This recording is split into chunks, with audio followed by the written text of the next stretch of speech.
वावर हाय तर पावर हाय, कमी कशाची आता गनाय.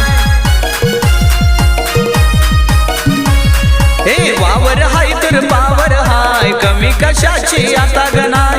राहून बांधावर उभं राहून बांधावर, आग उसाचा ट्रॅक्टर भरून चाललाय लगीच ग कारखान्यावर.